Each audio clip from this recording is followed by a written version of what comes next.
What's up, guys? I am back. Corey is back from a little vacation. Not really a vacation, it was more of working on myself mentally, but I haven't made avatars in a few months, and I thought this would be a very good way to come back by making a Halloween themed avatar.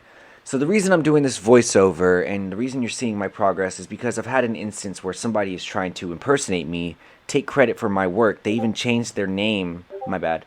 They even changed their name to Corey to make it more believable, and it's sadly been working.